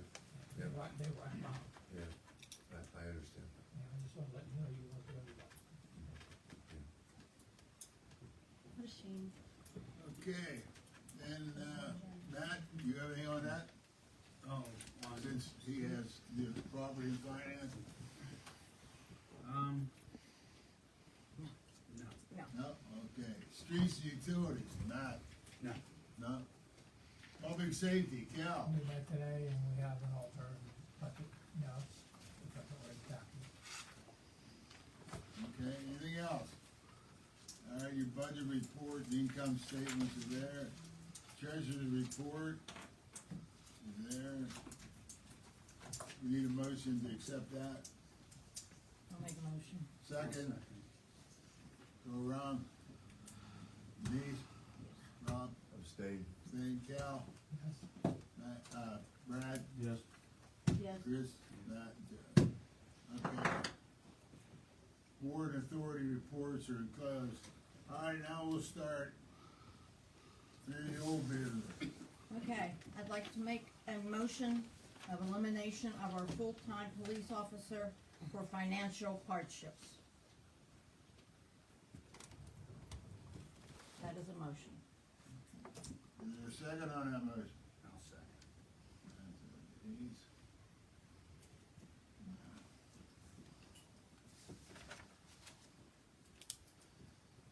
We can't vote on that until we get the other out of the way, right? No, we can vote. This has nothing to do with the budget. This is a motion she made. Is the line item. The motion she made. All right, go around the room. Wait, but you're Wait. having discussion about that. Go ahead. I'm not a voting member, but I am able to raise my comments. And I have said it all in the statement that I read, about small town policing has been proven to be a deterrent to crime. And, I feel that Chief Jellison has been doing a great job. I read you, a lot of the statistics from the reports that have been, filed with, which has to be filed on, informant reports are filed in the informant, database. And those are true numbers at the benefit, that the police department has given to Homer City Borough. Any other discussion? I just have a question. When you're saying financial hardship, and we're presenting a budget's being presented with no tax increase, what financial hardship are you referring to? I'm not, I will speak for myself, but the budget that just walked in here, that I know that our numbers person, really took a look at, and we're not comfortable with the numbers that were being presented. There were things that were left out. So, without that budget, the one that you walked in tonight with, without that being really, really looked at and dissected, I cannot vote on it. I don't feel comfortable, because I don't know what's gonna happen down the road, and I don't wanna raise taxes. Yeah. I want no nobody does. surprises. Right. So, I'm not comfortable voting on that budget. The new one. I think we need to just go on the ones that we know that we've all looked at, that, was presented by the financial committee. That's my personal, Okay, just asking. and I thank you for asking. Okay. You understand that we don't leave here tonight without a budget that I can post tomorrow for public So we have to have a budget tonight, whatever you decide, whatever. We have one that we voted on at the last meeting. Last meeting, okay. We voted to advertise, we didn't vote on it. No. Right, no, we voted to advertise the budget. If you're gonna adopt that budget, there's a line item here on the agenda. But let's focus on the motion at hand, which is to eliminate the full-time police officer. I wanna say all of our conversations leading up to this point have been about not raising taxes for residents of the borough. Nobody wants to raise taxes for anybody. I'm struggling just as much as you guys are that spoke. I know a lot of you said that people up here are well off. I'm also paycheck to paycheck. I'm missing bills. I'm months behind on some stuff. So I'm in the same boat you guys are. I'm basing my vote off of the police department itself because the conversations have been about not raising taxes, and it's my opinion that this is quickly becoming not about taxes and about whether or not we want a police department or not having a police department. I jotted down some notes from the public comment. I'd like to thank everyone for coming in, no matter what you said. It's definitely beneficial to everybody up here. There were, based off what I wrote, I could be wrong, there were no complaints against the police department itself. They were all about the tax increase or a select individual in that police department. So by eliminating the full-time police position, I don't think we're looking at the future. I think all of this is geared towards one man, the chief itself, we'll say it. This is geared towards Chief Jellison, and a lot of people don't want him here anymore, but I'm just throwing it out there that we need to think about the future and what's to come after him, so I'm throwing that out there. My motion has nothing to do with Tony personally, So and I've eliminating the talked to full-time him. position. It's just the full-time position, Yes. the overhead that we keep with that then, moving forward. And we have a budget that is brought to the table today to not increase taxes and keep a full-time officer, so I will be voting no to what you brought up. Okay. You also have in the contract where you can eliminate the full-time one in place of the part-time. You know, I'm sure you people are aware of that, it's in the contract. If you look at the We'll let the contract. arbitrator decide on that. It's black and white, I mean, it says specifically that. So we're gonna spend money on arbitration and raise the taxes to arbitrate. Okay, let's just go around for. All right, we'll go around. Yes is for the elimination, no is not for. Cal? Brad? No. Chris? No. Matt? Yes. You Yes. yes? Yes. Chris? Yes. All right, 1, 2, 3, 4 gets 3. Okay. Wait, did, You were a nay. I was a name. Nay. No. Nay. Yay. Yes. Yes. Yay. Yes. Yeah. And yes.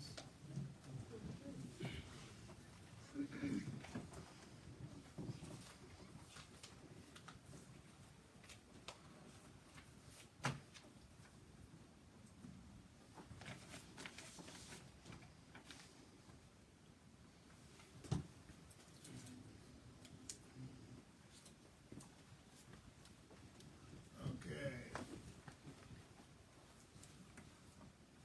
The payback, the buyback, fire service is out the window now, I guess. I have a question. Yes, What date is there to be effective? the council will have to decide that. There's a 30-day provision within the contract which requires us to negotiate with the union in good faith to see if we can come up with an agreeable solution. Okay.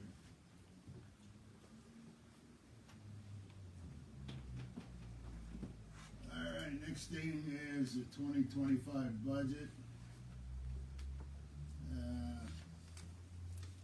We have a new budget, I understand you're gonna, we have to vote on the last one first. well, no, so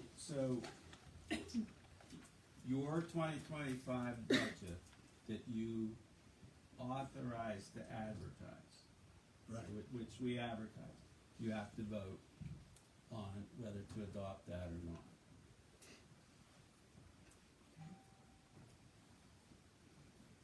Cause you voted to advertise it as your budget, and that had no tax increase. That was option 3.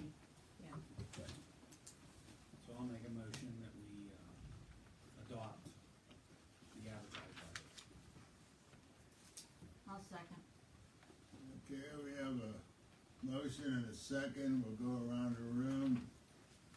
Bob, you're gonna vote, I would say, Jane, Denise, Yes. okay, Matt, Yes. Chris? No. No. Brad, No. Cal? No. Yes. Alright, so we have 3 against 3. So the mayor will have to be the deciding, No, it's 3-3. 3-3, it can't. Breaks the flat. tie. I'm sorry. So the mayor has to decide if you accept that budget or not. I vote no. No? Alright, that budget doesn't work. Alright, now I need to get a motion to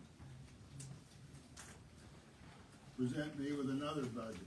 Okay, before we go any further, Okay, hold on. what needs to happen now? Well, there has to be a budget presented, and that budget has to be approved for adoption, or approved for to be advertised. We'll advertise it, you'll vote on it in 10 days to adopt after 10 days. You have to give 10 days notice of any budget. So, right now, you don't have a budget for 2025. So you have to have a budget for 2025. And you have to advertise it for at least 10 days before you vote on it. So we have to have a meeting on the 28th? At 30. least Oh, 29, 30. 30 by the time. Today's the 17th. Yeah, by the time We'll have a meeting on the 30th. And we'll probably get it in on the 17th. Right? Tomorrow, we won't get it in tomorrow's paper. No. So it'll go in Thursday, so we gotta get it there in the morning. So now I can ask them to present their new budget that they have. So since they had options A through D, we're just gonna call it option E, the one that Okay. came today, so I'm making a motion, we advertise option E. What is it? It's the one that just got passed around. The revised They police were budget. here. We Don't don't worry, have, hold on. You don't have one? She has a copy of it.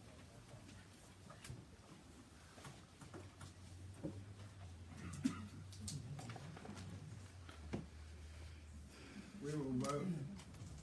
All we're gonna do tonight is vote for permission to advertise whatever budget we come up with tonight. That's what we're asking for. We're not voting on a budget tonight. Can't vote for a budget for 10 days. And this is the one you're, That's what they presented me with tonight. okay, oh, that was one presentation. but that's not the entire budget. No, that's the police. You have the, your part of, But you got the. your part of the budget's pretty consistent, am I right, through the options? I don't have a clue. So what's gonna go with that? 1, 2, 3, or 4? I don't know. Give me some direction here. I believe it is option B that was initially proposed, but the police budget was revised from budget B. B had the buyback option on it, and this is what we altered from option B. So the option B's budget, but this would be the police budget portion of it. So you're gonna do the buyback? No, No. no. That's what option B was. Option No. A is This is, Option B, the police part is out of it, and your Yeah. part budget is in. this is the revised I police have budget. options 1, 2, 3, 4. That was, yeah, Yeah. Go ahead. Option one, It's option 1 with that. Then option A, not, yeah, one. My bad. Looking at the new budget that you're talking about, the police budget, 251,789, and the MMO, 153,121. Adding back in, we're now at 821,500. Then we deduct, we're still gonna deduct that, what was it, that 54 from down here, yeah, the 54 for the emergency service. Now we come up with 7675. The budget you're talking about now, yours, The annual budget. the annual budget, your part in with our others, it comes out to $767,500. Our revenue is $733,000. So you have included the $10,000 transfer the attorney just made today. That's not revenue. The 10,000 that we talk about carrying over is not revenue. We're not carrying it, we're depositing it. It's not revenue. What is it? It's fund balance. The 10,000 from the thing? The $10,000 from today, canine funds, will be deposited to reimburse our payroll for the $12,000 settlement. Okay. And then there's a CD Payroll, right. to do the balance. Yes. So the balance of that CD is only gonna be like $3,000 or $4,000. So that'll be flush. So you're transferring all of the canine monies into our general fund? To reimburse payroll. Yes. I have a question, if we just eliminated the full-time police, and that's still on your budget, so I'm really confused.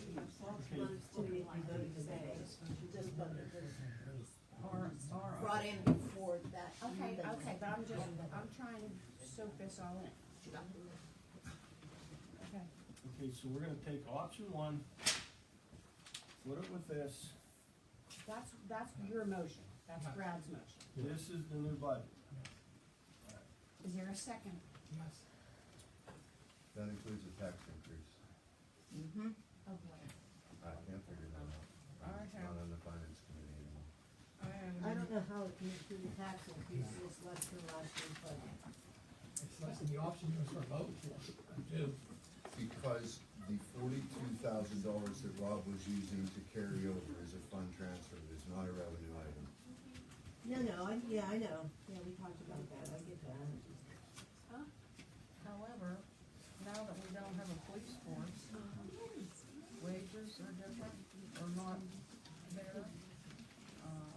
Full-time officer, FICA, Medicare, that's all off the budget.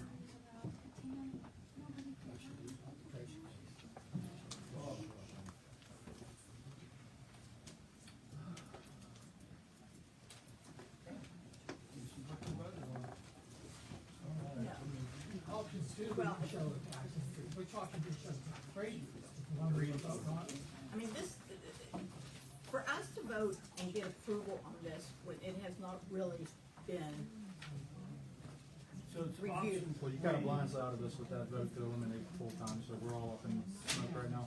Okay, so it would be option three, You wouldn't is be, no tax there's increase. no No, 'cause that- full-time officer wages. That already had the eliminated position. Option three was the option to eliminate the full-time chief of police already, the full-time position. We're trying to keep the full-time position. I got that one. So, Okay, all right. this just seems like a John. finite budget. How can you vote on it? Well, if we're voting to, not on the budget, we're voting to present the budget. Advertise. Advertise. So, it was option two, right? Option D that we picked with the revised police budget. These numbers haven't been confirmed and we're gonna advertise it? Is there another one you'd like to propose? Well, if this is being, if you're presenting this, Yep. then I think there needs to be a review of it. Then you have 10 days to do that. Okay. But we don't advertise it until we have reviewed it, and make sure these numbers are right. We advertise, we have to advertise, we don't run out of time. It's a joke. It can be amended at the next meeting. And you have to advertise it. Then we're not gonna make the end of the, Yeah.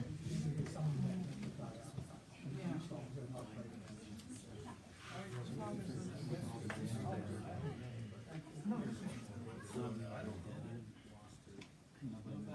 Brad, Matt, speak up. I just, I'll tell you, think I mean, I know we gotta have a budget here, but really, I mean, we don't know for sure what this is, you know. We have the option of adjourning the meeting or rescheduling the meeting without adjourning the meeting. We can reschedule or reconvene this meeting at another time within a day or two. And until we have a chance to work on the budget. Yes, we can. I have the, Well, I guess, rule here. you know, I'm gonna say it again. We have to have a budget approved by December 31st. Right. It is December 17th.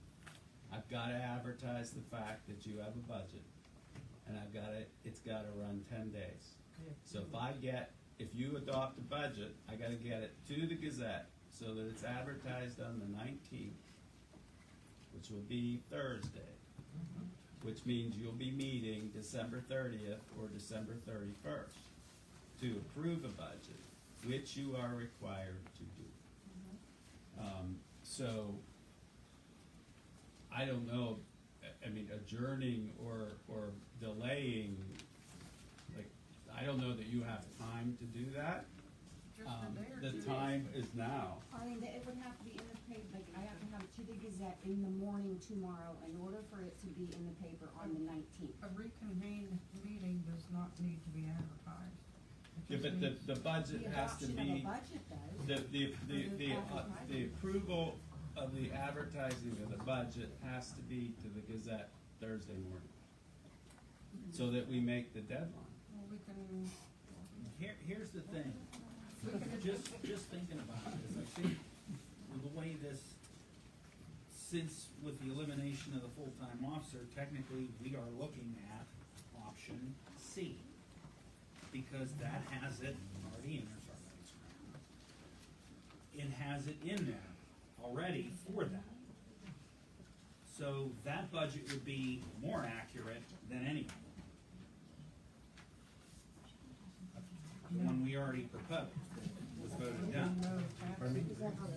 And That's the only one with no tax increase. And advertised It was already. advertised, and it has no tax increase, and it eliminates a full-time officer.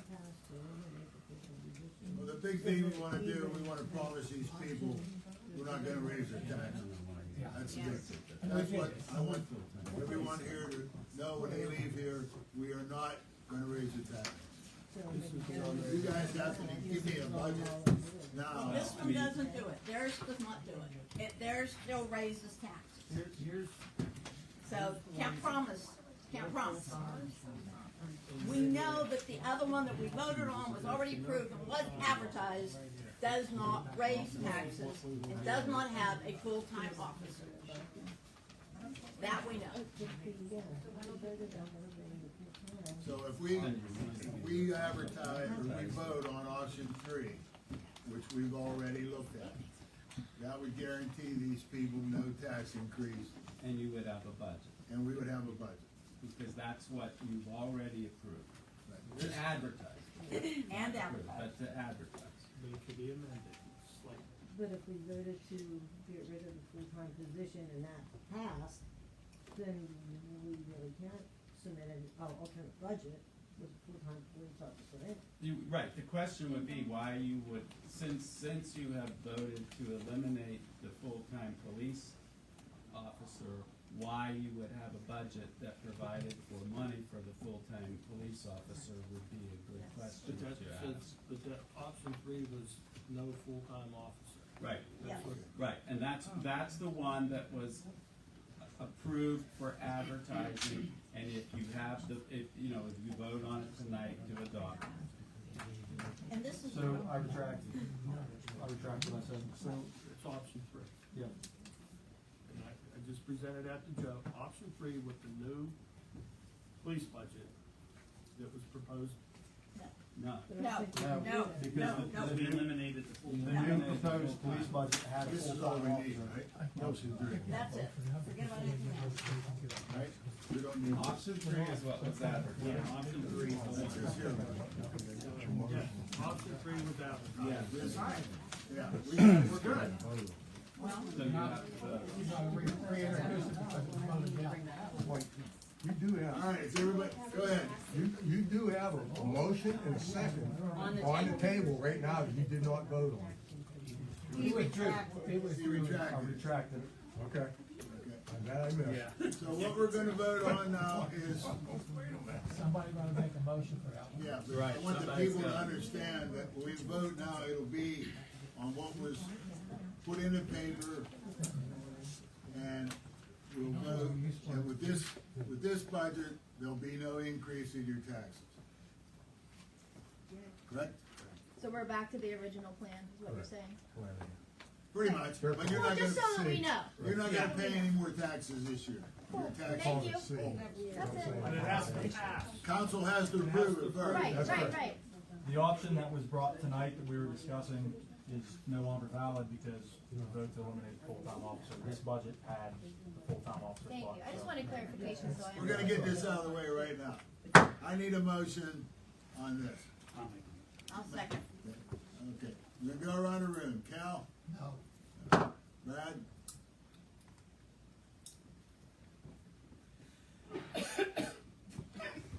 I abstain. I'm not voting. Chris? Yes. Matt? Aye. Denise? Yes. All right, that's one. Cal, no. You're saying, yes. Chris said yes. You can't vote, you can vote. Rob can't vote. So we have 1, 2, 3, 4. right. Cal voted It no. passed. 4-1. We have 4, 4 to. Right. I'm voting yes. So Okay. it passes. So that's your budget for Budget 25. passes, no tax increase for you people this year.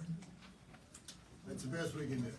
We don't have to have a special meeting. No, we're done. The Well, we copy have to that, of finish the budget the that was agenda. out on the table is the one that just passed. Number three, page three. You- you stand up. Well, you have to do that. Yeah, that's what I'm saying. And negotiate. And we gotta go to that.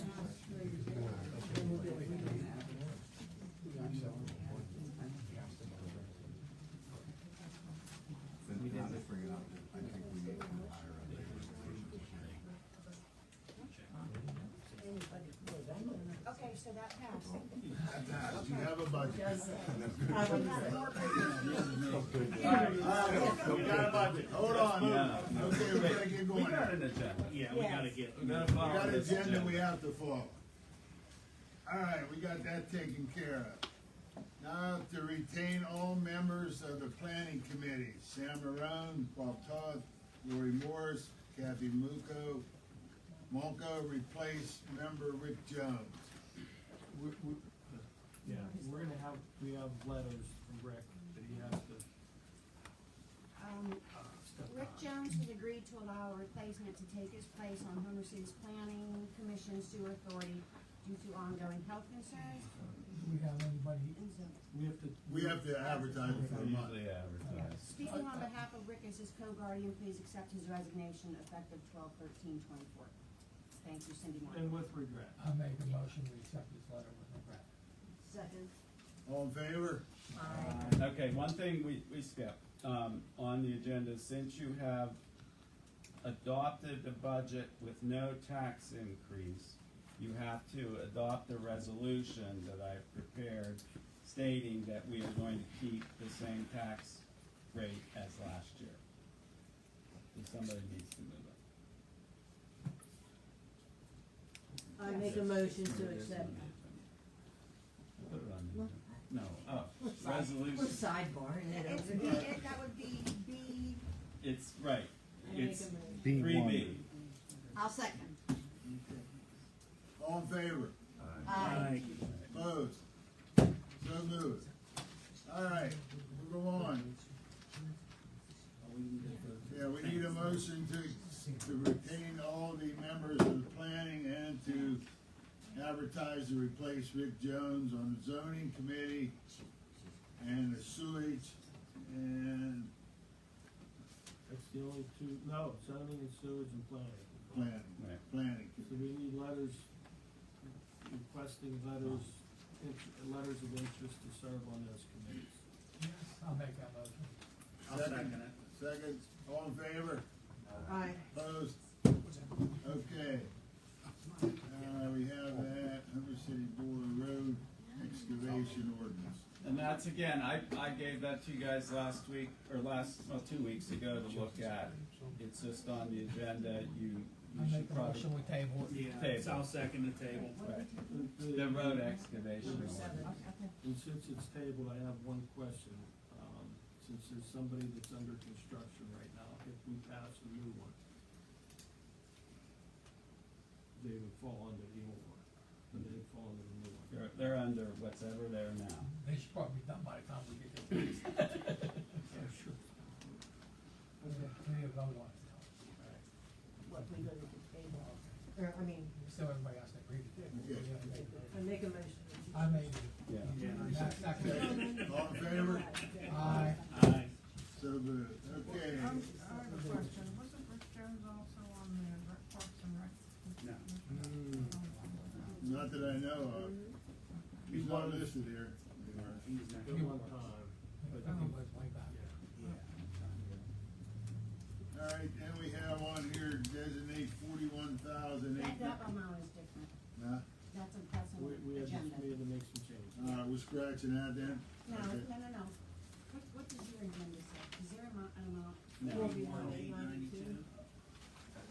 No, that's the old budget, I'll probably get it. There was an updated, the most updated agenda.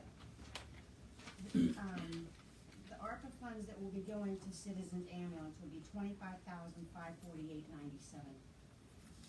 25,548. 97.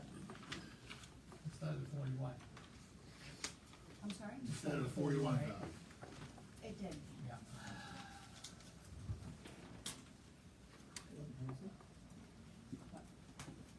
So, yeah, I mean, you guys need, We have to spend it, we have to earmark the ARPA money. All right, is that all under that? So we have to make a motion? Yeah. Yeah, we're gonna have a motion. Yeah. Me, I'll make that motion. Yeah, second. 25,548.97. I'll second it. Matt, go around the room. Denise, Yes. Mr. Wallback, Staying, Cal, Yes. Brad, Yes. Chris, Yes. Matt, Yes. so moved. All right. We got new business now, we want to, We have water authority. I need everybody, That's it. I'm sorry, That's I don't all have right. an agenda.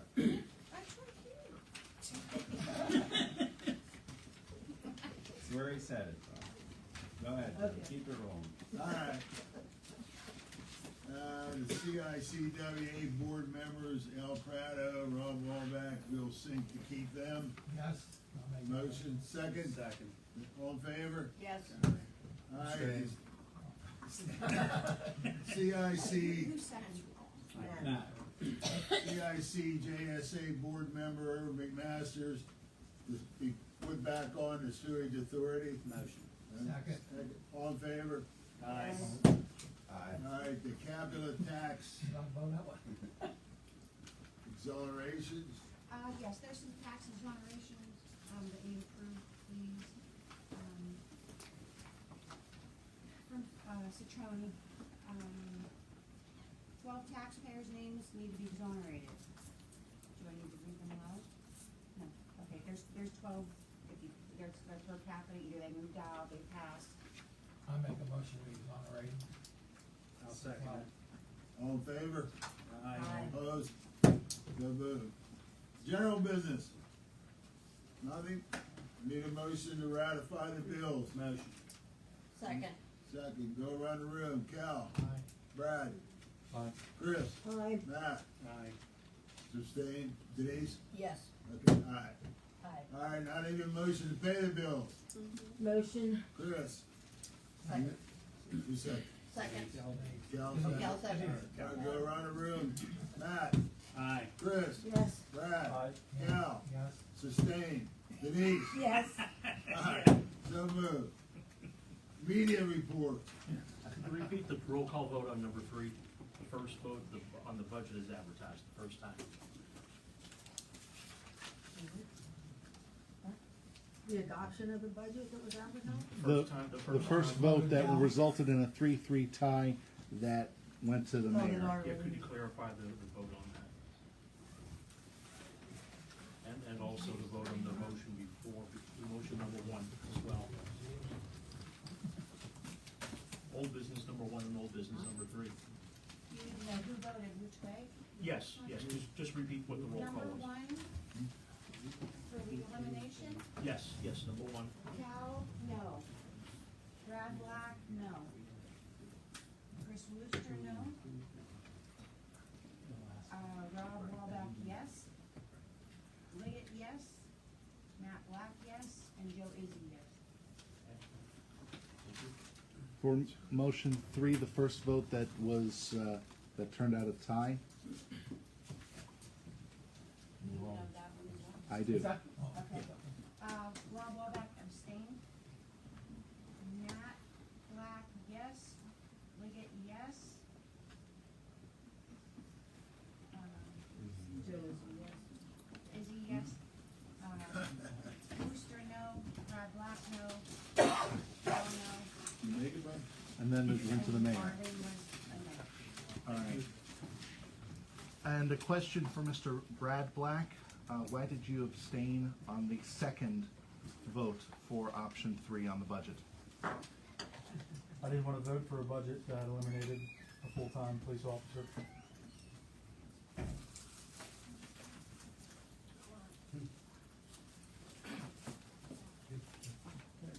All right, motion for adjournment. Yeah. Second. So moved. All in favor? Okay, so we did not have